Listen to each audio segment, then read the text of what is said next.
So this is a game by a company, and they're called Treasure. The game is Dynamite Headdy, and while a lot of you may not know much about Treasure, back in the 90s, they were a really, really well-respected company. They put out games that were really quirky and weird, but they also put out games that were really damn good. And a game that you may know more by them, more likely you'll know this game is Gunstar Heroes. So if you ever played that, this is by the same company, but this is considerably weirder. Treasure also made what I consider, in my opinion, to be the hardest game I have ever played, which is Alien Soldier.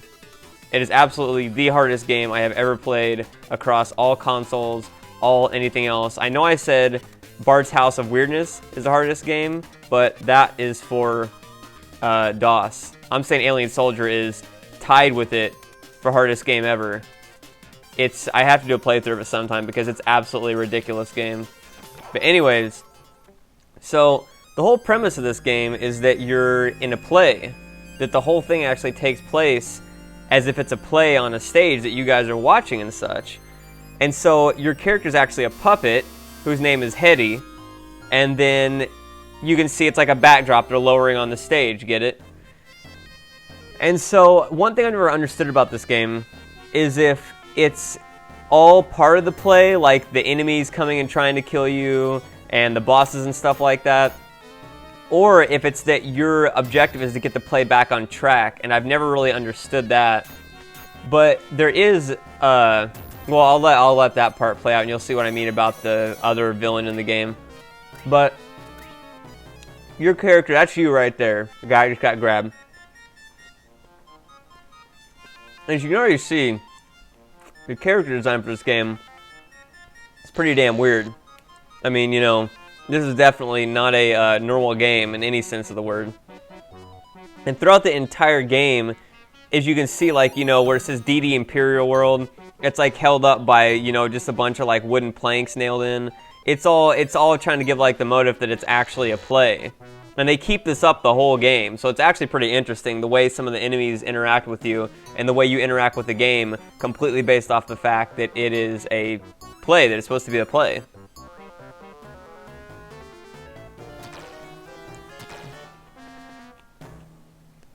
And so you bust out of there as your friends, and your character, basically his power is using his head.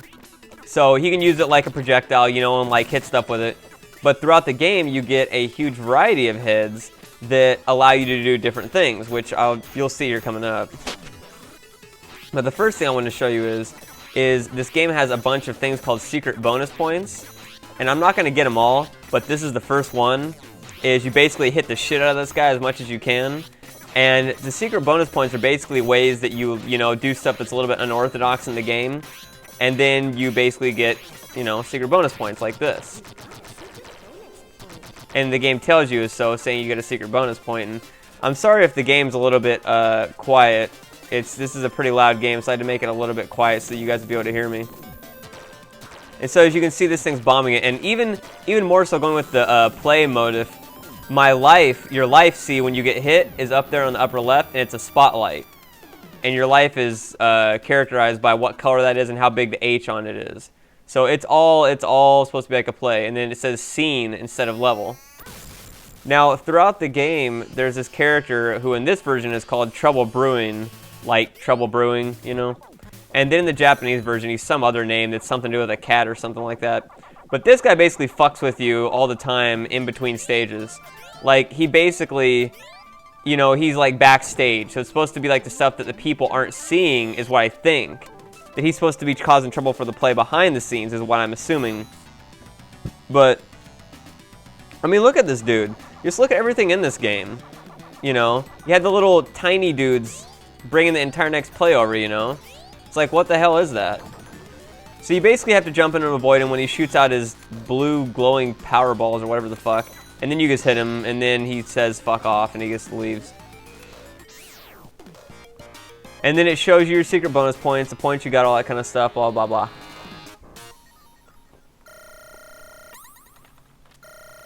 And you're like, yeah.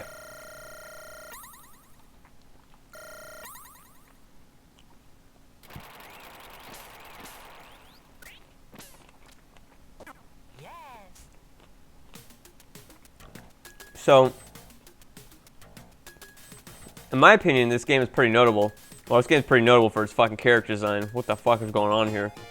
I mean, Treasure in a lot of ways reminds me of a 16-bit era version of Valve, in that they put a lot of quality and a lot of background stuff into their games that you may not even notice if you're just playing through the game normally. I mean, like, look at the animations in the background for those dudes, the muscle dudes and everything. You've got that guy up in the tower looking at you and everything.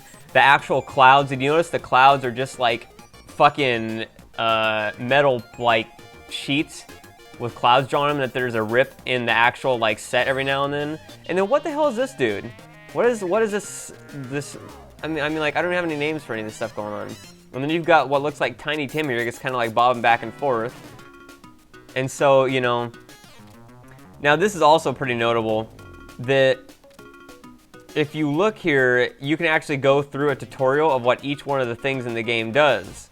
There's actually these multiple things that are like, that interact with you within the game, called head cases. I think they're all called head cases.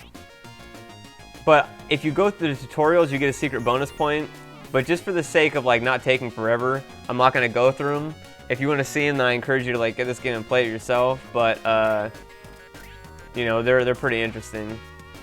Actually, you know what? I will go through this just for the sake of completion, because I do intend to play this whole game. So I will go through this. Plus, it'll make more sense than when I'm playing, just to make sure you can see what the hell's going on. So basically, yeah, so you hit him to see what kind of heads you can get, and there's many heads in the game, and they all change throughout the course of the game. So for instance, here's one where you can basically just, it's like you got an infinite shield, you can just run through shit, it's like fuck it. If you ever want to get rid of a head, you can press the button to get rid of it and you're done, but most of them run out after a set period of time. Then you've got the bomb head, which literally, if you don't throw it off your head, damages you, but if you do, it blows up everything on screen, which was pretty much pointless. I didn't do shit. The hammerhead just does a higher amount of damage, and that's really the only extra thing it does. It can also move some objects, but again, that's about it.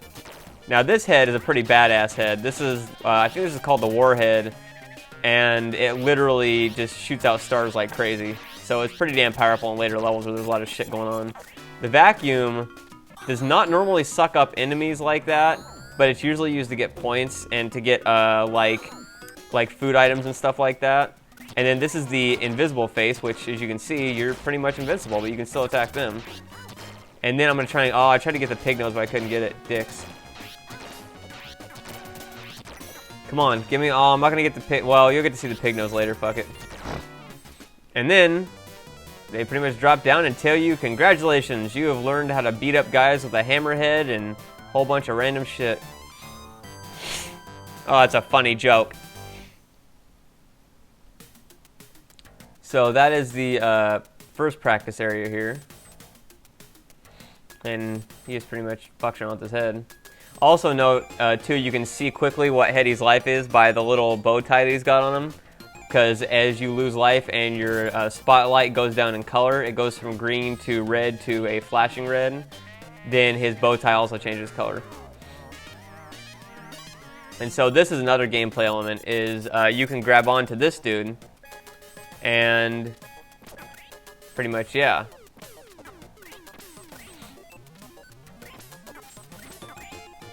And you can actually angle it, like, see, you can angle it, and then whatever you do, it goes up. Like, you can, I mean, you get what I mean, right? It's like, it's relevant based on where your head's at. You can actually kind of fuck yourself over like that, too, if you don't really pay attention. Now, your head is invincible to actual damage, so you can shoot it into stuff that would normally cause your body damage without any worry. So that is actually used a lot of times in later levels as a gameplay element, because you kind of have to do that.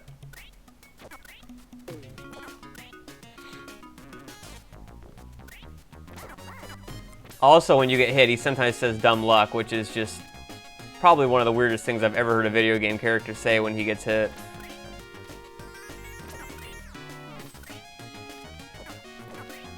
I mean, look at this game. It's like, this probably isn't too weird to me, because I mean, you know, for fuck's sake, look at half the games I play. It's like, this is probably why I play half the games I play, is games like this that I played when I was a kid, that pretty much like make most of the games that people consider weird to be like normal to me.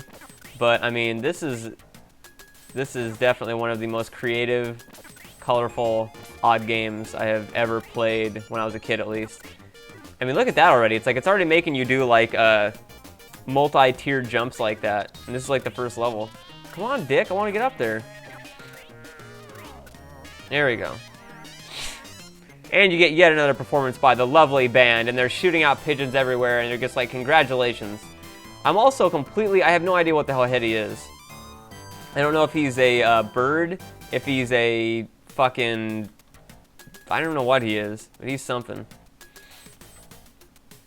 And finally, the last one.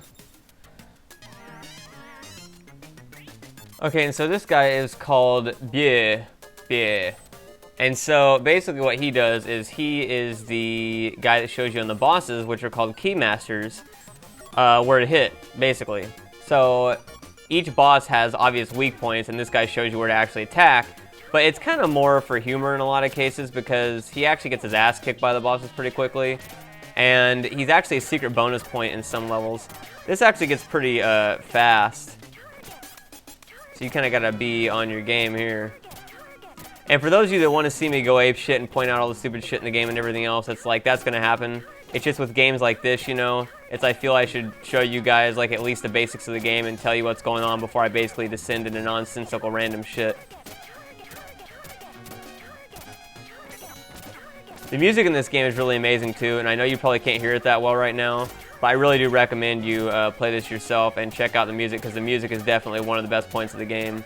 It's still some of my most, like, it's basically one of my favorite 16-bit soundtracks of all time. Especially some of the later levels are fucking amazing.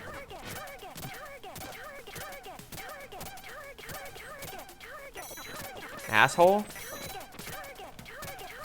So once you hit them enough, then they just flat out disappear.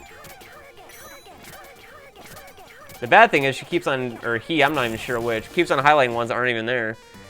Thank you for playing for me, band. It's been 3 great performances you've done for me. Oh. I got the point, Headdy. Oh, that was so funny. That was such a clever joke. Jesus. So that is the basics of the game. And, yeah, you were a dude. That was pretty much it. And this dude up here is still sitting up here, and he's like, why so serious? Why so serious? That's pretty much what he's doing.